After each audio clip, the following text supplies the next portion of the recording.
हरे कृष्णा। श्री भागवत गीता चतुर्थ अध्याय दिव्य ज्ञान श्लोक संख्या 24। ब्रह्म अर्पणम ब्रह्म हवि ब्रह्म अग्नो ब्रह्मणाहुतम ब्रह्मैव तेन गंतव्य ब्रह्म कर्म समाधिना। जो व्यक्ति कृष्ण भावनामृत में पूर्णतया लीन रहता है उसे अपने आध्यात्मिक कर्मों के योगदान के कारण अवश्य ही भगवत धाम की प्राप्ति होती है, क्योंकि उसमें हवन आध्यात्मिक होता है और हवि भी आध्यात्मिक होता है।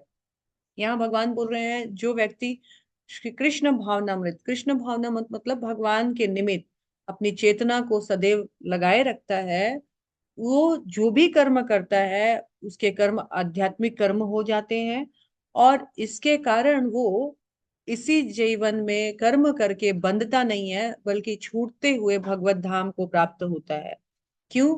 क्योंकि उन्होंने दिव्य भगवान के लिए दिव्य कर्मों को करके अपने आप और अपने कर्मों को दिव्य बना लिया है। यहाँ पर बार बार हम ब्रह्म ब्रह्म शब्द का जो है उच्चारण भगवान कर रहे हैं। यहाँ पर जो पहला है ब्रह्म अर्पणम, यानी जो भी जिसके भी द्वारा हम यज्ञ आदि या जो भी कर्म करते हैं, जैसे यज्ञ में हम जो चमचा, जो घी का पात्र ये इस्तेमाल करते हैं, ये ब्रह्म अर्पणम है। और फिर बाद में क्या कहा गया है? ब्रह्म हवि, जो भी सामग्री आदि यूज होती है जैसे हवन सामग्री, घी, जो ग्रेन्स आदि यूज होते हैं हवन में। और फिर बाद में बताया है ब्रह्म अग्नो, जिसमें उस यज्ञ को किया जाता है। फिर बताया गया है ब्रह्महुतम। ब्रह्महुतम मतलब जो हवन करता है, यानी ब्राह्मण हुए, जो पंडित पुरोहित हुए, या जो यजमान हुए, वो सब। और फिर ब्रह्म गंतव्य मतलब इनको करके क्या गोल प्राप्त करता है? तो ब्रह्म यानी भगवान को। तो सब कुछ ब्रह्म है, सब कुछ दिव्य है, आध्यात्मिक है।